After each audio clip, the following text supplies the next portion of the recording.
Selamat siang para netizen dimanapun kita berada, salam inspirasi bagi kita semua ya. Menarik juga ternyata kasus dugaan kebocoran penyelidikan di Kementerian ESDM naik sidik ya. KPK ya mengatakan belum tentu benar. Ada apa begitu? Padahal Karyoto menyatakan ada tindak pidana di situ begitu kan. Dari tahap penyelidikan ya naik ke tahap penyidikan di situ. Katanya begitu ya. Kenapa sekarang kok KPK mengatakan belum tentu benar? Ada apa bagian di situ begitu ya? Apakah jangan-jangan dengan memutuskan dari Dewas ya kode etik bahkan Firly Bahuri lolos di situ, apakah ini menandakan bahwa ini adalah kebal hukum atau apa begitu kan? Ya pada hakikatnya siapa mereka begitu kan? Kok asda ya kebocoran dokumen mentersangkakan orang tapi dokumennya itu dibocorkan terlebih dahulu. Masa seperti itu begitu kan ya? Ya si Karyoto pasti tahu dalam situasi dan permainan bagaimana di situ begitu ya. Bahkan kalau menurut saya pribadi dugaan-dugaan seperti ini kan jelas begitu ya. Hanya Karyoto yang tahu karena posisi pada waktu itu kan sudah pernah di KPK di situ begitu ya. Sebelum ya dipindah atau dikeluarkan oleh Firly Bahuri katanya begitu ya. Tetapi kita lihat saja bagaimana perubahan-perubahan yang sebenarnya terjadi begitu ya. Bahkan ini dikutip dari kompas.com ya. Ini sangat menarik sekali begitu ya. Untuk berbicara terkait dengan KPK selama ini begitu kan. Apakah Firly Bahuri kebal hukum atau mentersangkakan orang kemudian kebal hukum atau apa begitu kan? Ini menarik begitu ya. Tetapi saya rasa dari beberapa yang ada dalam berita hari ini begitu kan, bahwa masih belum menemukan titik temu apakah dia menjadi tersangka atau tidak begitu kan. Komisi Pemberantasan Korupsi KPK menyebutkan kasus dugaan bocoran informasi penyelidikan korupsi di Kementerian ESDM dan Sumber Daya Mineral ya ESDM Polda Metro Jaya belum berkekuatan hukum tetap ya. Mungkin ya katanya kata Karyoto ada tindak pidana di situ begitu kan ya. Terus kemudian ada yang mengatakan masih belum kuat karena yang membutuhkan itu adalah tim ya penyelidikan di situ begitu di KPK begitu kan. Kalau KPK belum memutuskan itu begitu ya, akhirnya mungkin tidak bisa juga katanya begitu ya.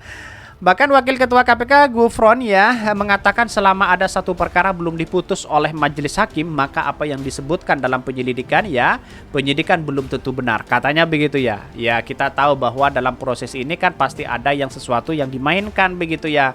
Ya kita lihat saja bahwa ya apa yang disampaikan Karyoto kan sudah jelas-jelas di situ ada pidananya katanya begitu ya. Ada tindak pidananya di situ begitu ya. Oleh karena itu, Gufron meminta semua pihak menghormati hak asasi manusia HAM dalam penindakan dugaan kebocoran informasi penyelidikan yang disebut melibatkan Ketua KPK Firly Bahuri. Bayangkan begitu. Kalau seumpama Menteri ESDM ini lalu kemudian ditangkap di situ misalnya ya, kena ya di situ begitu, maka Firly Bahuri juga kena. Ya, kenapa? Karena yang membocorkan dokumen di situ begitu. Lah, inilah kemudian apa yang disampaikan Karyoto itu di Polda Metro Jaya ada kaitannya dengan Firly Bahuri ya. Ya maka disinilah yang kemudian kalah memang tidak jadi tersangka di situ misalnya begitu ya. Maka semuanya aman-aman aja begitu. Firly Bahuri juga aman di situ begitu ya. Bahkan kita sama-sama menghormati HAM bahwa dalam proses hukum selama ya belum diputus ya oleh hakim, kita tidak bisa mengatakan yang benar adalah yang penyelidikan ya. Bahkan kata Gufron adalah talk show, ada satu meja Kompas TV yang tayang pada Kamis ya. Gufron mengaku pihaknya menghormati proses hukum yang tengah bergulir ya di Polda Metro Jaya tersebut ya. Kasus itu saat ini sudah naik ke tahap penyidikan. Bayangkan ya di Metro Jaya yang sedang bergulir begitu kan, terus kemudian sudah diputuskan naik ke tahap penyidikan, seharusnya menjadi tersangka di situ begitu kan. Kenapa ini kok tidak ada sampai sekarang begitu? Ada apa begitu? Atau jangan-jangan ini masih kebal hukum? Siapa mereka begitu ya? Jadi nggak tahu begitu ya. Kalau sudah hukum itu adalah tumpul ke atas tajam ke bawah, gimana untuk mau dipercaya oleh masyarakat begitu kan? Satu-satunya sekarang yang mesti dipercaya ya Polri di situ begitu kan. Kenapa? Karena KPK selama ini di dalamnya sudah bobrok begitu kan. Mengapa saya katakan bobrok? Selama sepekan ini begitu kan, informasi yang sering terjadi yang keluar di berbagai media, ada asusila, ada pungli di situ begitu kan. Terus yang terakhir ada korupsi di KPK. Ini maling teriak maling begitu kan.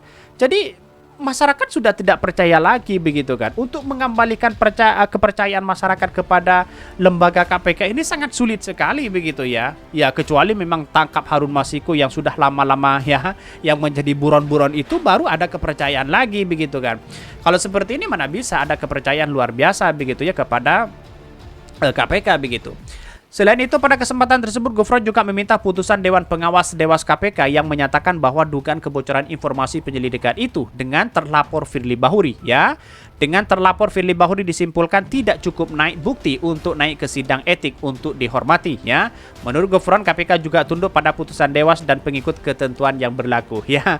Seperti ini saja tidak bisa Dewas KPK begitu ya. Kalau sudah ada bukti di situ begitu ya.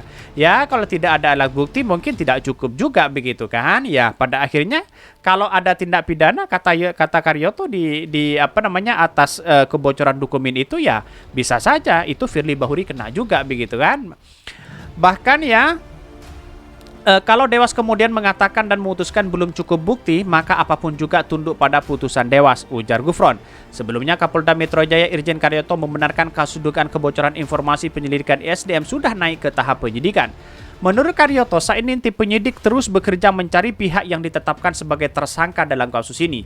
Memang setelah dilakukan pemeriksaan awal, kami memang sudah menemukan adanya peristiwa pidana, ya, ujar Karyoto saat ya usai bicara bakti sosial pada Metro Jaya, Polda Metro Jaya.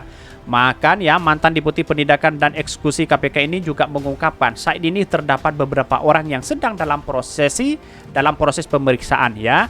Ia juga menyebutkan ya terdapat bukti bahwa informasi yang didapatkan ternyata masih dalam penyelidikan di KPK. Artinya apa? Bisa saja begitu kemungkinan besar ada dua alat bukti yang kemudian untuk mentersangkakan orang ini begitu kan. Bahkan Firly Bahuri bisa saja itu kena nanti begitu ya atas kebocoran itu begitu.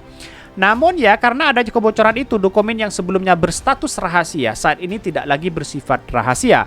Lebih lanjut, Karyoto juga menyebutkan pihaknya membuka kemungkinan memanggil Ketua Firly Bahuri. Ya, segera dipanggil Firly Bahuri untuk memberikan klarifikasi itu. Ya, pada akhirnya walaupun Firly Bahuri sudah membantah atas dokumen itu begitu ya. Lebih lanjut, Karyoto juga menyebutkan pihaknya membuka kemungkinan ya memanggil Firly Bahuri. Dalam proses dugaan pelanggaran etik Dewas KPK ya, KPK Firly dilaporkan terkait dugaan kebocoran informasi rahasia oleh sekitar 16 pihak begitu kan. Ya, laporannya bersama begitu di situ begitu kan. Apakah ada tindak pidana di situ? Ya, kita lihat saja bagaimana prosesnya nanti begitu kan. Semoga tidak ada yang kebal hukum begitu ya. Ya, pada akhirnya siapa yang kemudian memainkan hal seperti ini begitu kan. Ya, yang namanya hukum itu kita harus hormati begitu apapun yang terjadi begitu. Jangan sampai yang memainkan ya hukum itu adalah tumpul ke atas ya. Terus kemudian tajam ke bawah itu yang tambah bobrok begitu kan. Oke, mungkin itu yang kami sampaikan ya. Tonton terus channel Hodari Podcast Rakyat ini karena ada berita-berita menarik dan viral setiap harinya. Salam para netizen, salam inspirasi bagi kita semua. Jangan lupa di subscribe channel YouTube Hodari Podcast Rakyat ini.